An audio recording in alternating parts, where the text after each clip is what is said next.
Guys, good evening guys. Naon ta guys? Pero this time, wala Nagtok sabaw guys ba? no choice ka na BP sa kailangan na tuloy mo.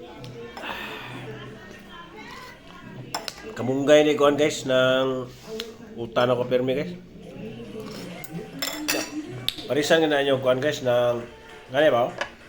Nukos ba lami kani nukos guys basta. Kaon nga nabitay kuan.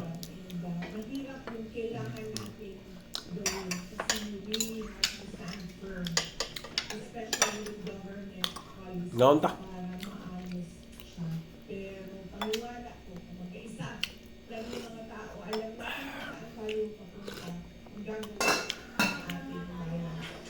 Albasa guys.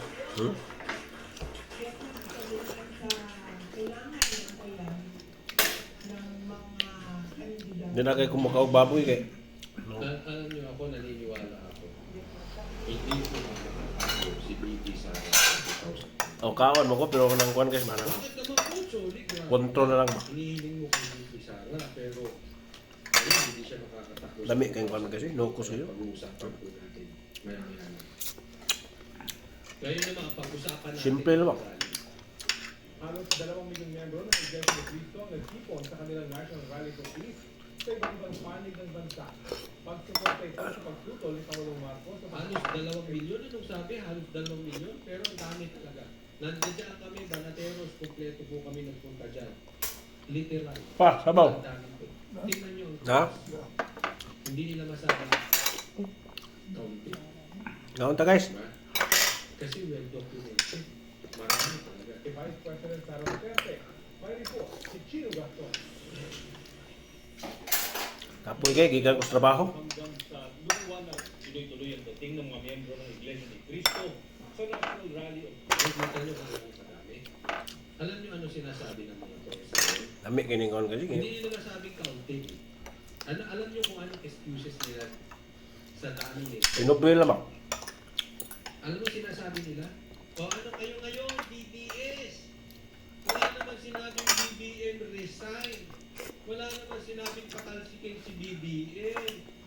Di ba? Eh, ganyan ang epekto nila. Wala naman sinabing bangag si BBM. Kapit ka sinulo guys. So ano ka mo ngayon? DDS, ang nara. Yan, ang kalusot nito mga trolls na to. Hindi kasi nila kayang sabihin kaunti. Pero, tanga na lang ang naniniwala na ito ay hindi pagsuporta sa pagkatanggal ng Albasa ba gid parisanog batong, okra, Hindi po ako INC, so ng walang karapatang magsalita. malunggay, Pero ako naniniwala ako, wala na silang suporta. isda nga kuan guys ba? Kasi ito, ginisa pa nga nila sa Pirito. sariling mantika si Marcos eh. Alam mo kung bakit? Prinay yung sinabi ni Marcos na hindi dapat suportahan ang impeachment. Ginawa ni Marcos para magmukhang mabuti sa taong Pilipino, sa taong bayan, na hindi siya Busog ako. kasama at ayaw niya ng impeachment kay VP Sara. Anong ginawa ng Iglesia? Hindi lang kasi busog na ako. Yan Thank you ang guys. ginawa nila at sila